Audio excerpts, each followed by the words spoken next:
नमस्कार दोस्तों, मैं Yogesh Prajapati as a selected assistant loco pilot.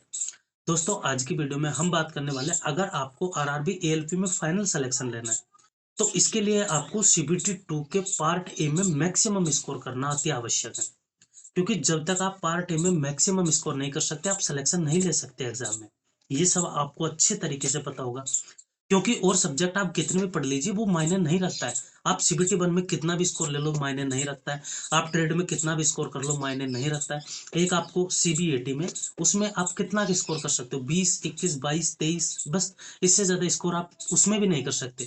तो मैक्सिमम स्कोर आपको पार्ट ए में करना होता है, तभी जाके आप फाइनल सिलेक्शन ले सकते हैं। तो आज की वीडियो में हम बात करने वाले हैं कि पार्ट ए के बारे में किस प्रकार से पढ़े, कौन सी बुक से पढ़े। बेसिक साइंस एंड इंजीनियरिंग की बुक के बारे में हम बात करने वाले हैं, और किस प्रकार से आप 90 प्लस टारगेट लेके अपनी पढ़ाई कर सकते हैं, तो उसमें अच्छे से अच्छा स्कोर गेन कर सकते हैं। तो दोस्तों, आज की वीडियो इसी टॉपिक पर होने वाली है, तो आपसे निवेदन है कि वीडियो को एंड तक जरूर देखना, और चैनल पर नहीं तो सब्सक्राइब कर लेना। तो चलते करते वीडियो को स्टार्ट। हेलो दोस्तों, मेरा नाम है योगेश प्रजापति और रेलवे स्टडी विद योगेश में आपका स्वागत है।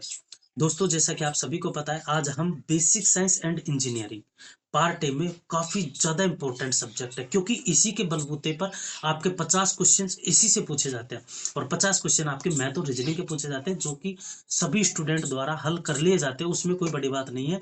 जो आपको सिलेक्शन दिलाएगी वो दिलाएगी basic science and engineering drawing.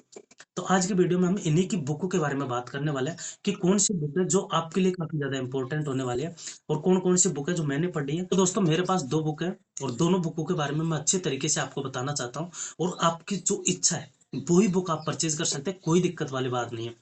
तो पहले हम बात कर लेते हैं यूथ की। ये बुक है, ये आप देख सकते हो यहाँ पे, यूथ पब्लिकेशन की बुक है, basic science and engineering drawing की। यहाँ पे देख सकते हो, basic science and engineering drawing. तो दोस्तों, ये बुक मैंने परचेज किया खुद ने, और यहाँ पे आप देख सकते हो, पहले इसकी विषय सूची आप देख सकते हो यहाँ पे, ठीक है। यहाँ पे आपको दिख रहा होगा, यहाँ पे इंजीनियरिंग ड्राइंग के 4-5 चैप्टर है, फिर उसके बाद में मौलिक विद्युत के 4-5 चैप्टर है, सॉरी, उसके बाद में मौलिक विद्युत है, फिर उसके बाद में जनरल फिजिक्स के कुछ टॉपिक है, फिर उसके बाद में कंप्यूटर के कुछ टॉपिक है, और फिर उसके बाद में आपके इन्वायरमेंट के कुछ टॉपिक है। तो दोस्तों, इस बुक को तो दोस्तों इस बुक की खासियत मैं आपको बता देता हूँ।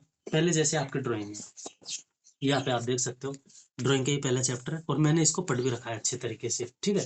फिर उसके बाद में ये पहला चैप्टर यहाँ पे, फिर यहाँ पे खत्म होने के बाद में, और उसके बाद में यहाँ पे आपको क्वेश्चंस मिल जाते हैं, प्रीवियस क्वेश्चंस। ये देखिए आप, यहाँ पे आपको कम से कम 83 क्वेश्चन है फर्स्ट चैप्टर के, और उसके बाद में फिर आपको वन लाइनर भी कुछ चीजें मिल जाती है। तो उससे वन लाइनर से आपको पढ़ने में, जैसे आपने टॉपिक क्लियर किया, उसके बाद में क्वेश्चंस लगाए, फिर उसके बाद में अगर वन लाइनर क्वेश्चंस आप देखते हो तो उससे भी काफी ज्यादा हेल्प आपको मिलती है, क्योंकि उससे आपका टॉपिक काफी अच्छे तरीके से क्लियर हो जाता है। तो जैसे मैंने आपको पहला चैप्टर बताया, अब हम सेकंड चैप्टर के बारे में बात कर लेते हैं। सेकंड चैप्टर इसमें किस प्रकार से है। अब जैसे यहाँ पे सेकंड चैप्टर है, बी लिख रखा है यहाँ पे, आप देख सकते हो, मतलब फर्स्ट चैप्टर का नाम ए, उसके बाद में सेकंड चैप्टर का नाम बी। तो यहाँ पे आप ये जो सिंबल्स हैं वो देख सकते हो, ये आपके ड्राइंग के सिंबल्स हैं। यहाँ पे आप देख सकते हो, ये यहाँ पे आपके सिंबल्स हैं। फिर उसके बाद में यहाँ पे क्वेश्चंस है, ठीक है। उसके बाद, और ये क्वेश्चंस हैं जो रेलवे में पूछे गए हैं। ऐसा नहीं है कि एएलपी में पूछे गए हैं, रेलवे में जैसे जितनी भी एग्जाम होती है उसमें जैसे ड्राइंग आती है, तो उसमें जो क्वेश्चंस पूछे गए हैं सारे क्वेश्चंस इसमें हैं। अब जैसे यहाँ पे क्वेश्चंस चल रहे हैं, आप क्वेश्चनों से प्रैक्टिस कर सकते हैं। फिर उसके बाद में जैसे आपने क्वेश्चंस पर प्रैक्टिस कर ली, फिर यहाँ पे आप देख सकते हो, ये टॉपिक है एग्जाम पॉइंट। ये एग्जाम पॉइंट में, इसमें मतलब इंपॉर्टेंट लाइन है, मतलब वन लाइनर है, इंपॉर्टेंट इंपॉर्टेंट, कि आपसे इससे भी आपसे प्रश्न पूछे जा सकते हैं। फिर उसके बाद में थर्ड चैप्टर मतलब सी, यहाँ पे आप देख सकते हो। और इसी प्रकार से आपकी इसी अंदाज में ये बुक है। तो इस बुक को अगर आप परचेज करना चाहते हैं, काफी अच्छी बुक है। इसमें आपको बेनिफिट ये बता देता हूँ, पहले आपको थ्योरी मिल जाएगी, ठीक है। उसके बाद में फिर उसी से रिलेटेड आपको क्वेश्चंस मिल जाएंगे जो एग्जाम में पूछे गए हैं, क्योंकि यूथ पब्लिकेशन में कभी भी मतलब नॉर्मल जैसे क्वेश्चंस बना के नहीं दिए जाते हैं, जो एग्जाम में दिए गए हैं वही क्वेश्चंस आपको इस बुक में मिलते हैं। इस बुक की खास बात यही है। फिर उसके बाद में एग्जाम के पॉइंट ऑफ व्यू से कुछ क्वेश्चंस इन्होंने भी बनाकर डाल रखे हैं, 1 से 2 पेज में, मतलब 30 से 40-50 क्वेश्चंस के आसपास डाल रखे हैं। तो आप अगर इनको डेफिनेटली पढ़ते हैं, तो 100% गारंटी के साथ आप एग्जाम में मैक्सिमम स्कोर कर सकते हैं। ये बुक काफ़ी अच्छी है, अगर आप इसको परचेज करना चाहते हैं तो परचेज कर सकते हैं। मैं कोई प्रमोशन नहीं कर रहा हूँ यहाँ पे, लेकिन अगर आप पढ़ना चाहते हैं और अच्छे तरीके से अपने इसको अच्छे तरीके से अपने basic science and engineering drawing को मजबूत करना चाहते हैं तो आप यूथ पब्लिकेशन की बुक परचेज कर सकते हैं। फिर उसके बाद में हम बात कर लेते हैं कौटिल्य क्लासेज की बेसिक साइंस एंड इंजीनियरिंग वाली बुक पे, ठीक है। तो इसके बारे में मैं बता देता हूँ आपको। मेरे पास दो बुक है, एक यूथ पब्लिकेशन की और एक ये है। मैंने दोनों बुक मंगाई थी, क्योंकि मैंने मतलब जैसे यूथ पब्लिकेशन की मंगाई थी उसके बाद में इसको पढ़ा था।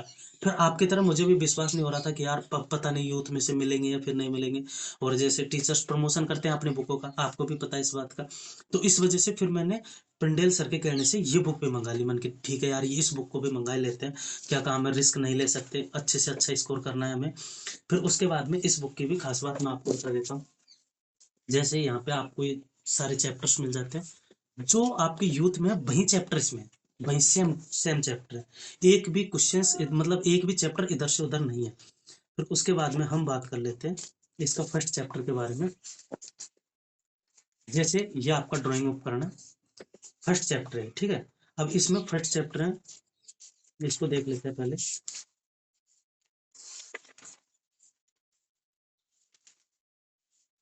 ये यहाँ पे फर्स्ट चैप्टर आपका कंप्लीट हो जाता है, उसके बाद में क्वेश्चंस आ जाते हैं।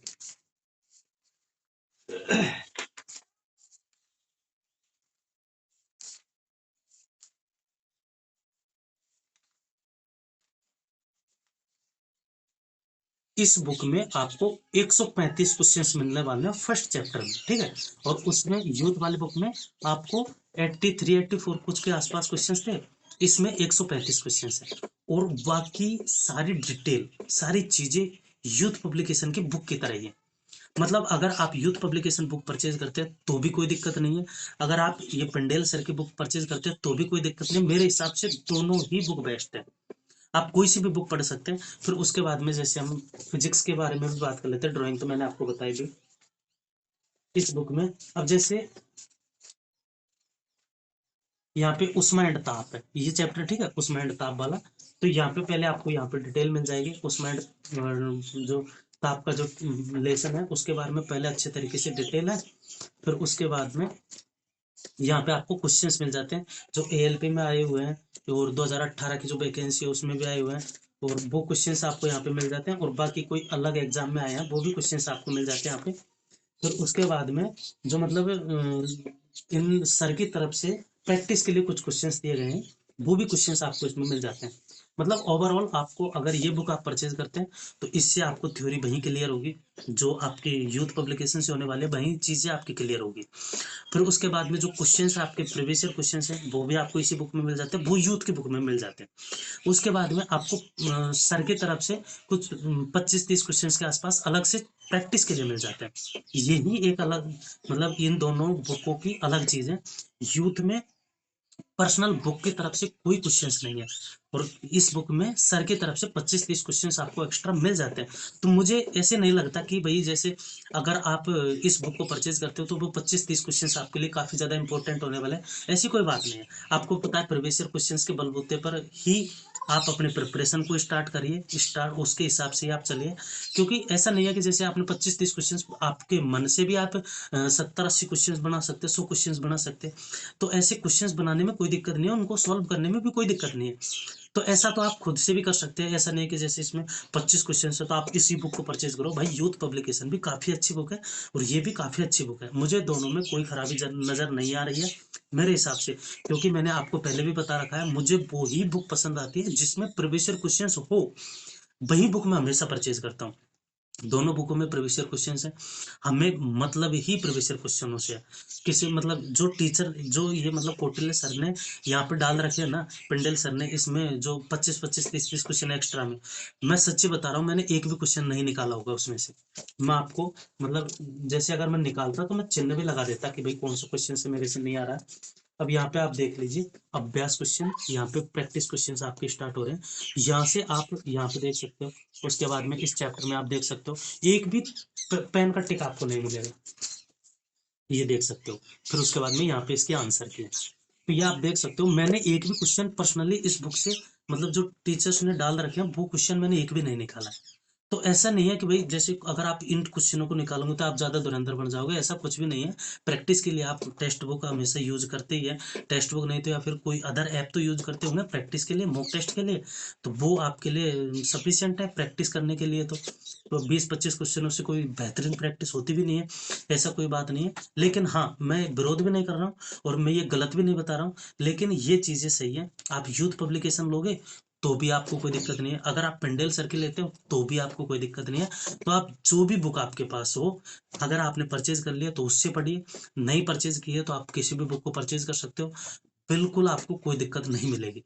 मेरे हिसाब से काफ़ी सफिशिएंट बुक है। अगर आप अच्छे तरीके से पढ़ते हो, अपने नॉलेज के हिसाब से पढ़ते हो, तो कोई ज़्यादा बड़ी बात भी नहीं है और ज़्यादा मोटी की भी किताब नहीं है कि भाई जैसे ज़्यादा मोटी हो किताब तो हमें पढ़ने में काफ़ी ज़्यादा समय लग जाएगा, ऐसा भी नहीं है। अगर आप एग्ज़ाम के बाद में पढ़ते हैं, सीबीटी बन के बाद में भी अगर आप पढ़ते हैं, तो भी ईज़िली आप कंप्लीट कर सकते हैं। लेकिन मैं रिकमेंड करूँगा कि आप अभी से पढ़ना स्टार्ट कर दीजिए ताकि आपके अच्छे तरीके से हैबिट में रहे। ज़्यादा मोटी किताब नहीं है, आप देख सकते हो छोटी-सी किताब है।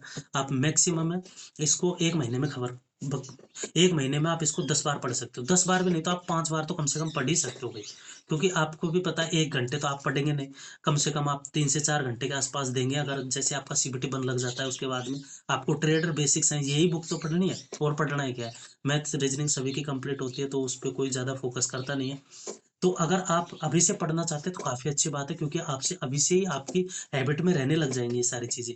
और अगर आप अभी से नहीं पढ़ना चाहते और बाद में पढ़ना चाहते हैं तो बाद में भी आप पढ़ सकते हैं और उसमें भी आपको मैक्सिमम स्कोर देखने को मिल जाएगा। अगर अभी से आप अच्छे तरीके से पढ़ाई करते हैं, अच्छे तरीके से सारी चीज़ों को समझ के चलते हैं, तो आपको आगे जाके काफ़ी ज़्यादा हेल्प मिलने वाली है। तो अगर आपकी तैयारी अच्छी है और सीबीटी 2 आप निकाल लेंगे, तो आप डेफ़िनेटली अभी से बुक लाके अभी से अपनी पढ़ाई स्टार्ट कर सकते हैं। उम्मीद करता हूँ दोस्तों वीडियो पसंद आया होगा। वीडियो पसंद आए तो लाइक ज़रूर कर देना। चैनल पे नहीं तो सब्सक्राइब कर लेना। मिलते हैं नेक्स्ट वीडियो में किसी न किसी टॉपिक पर। इतने के लिए बाय बाय, टेक केयर, जय हिंद।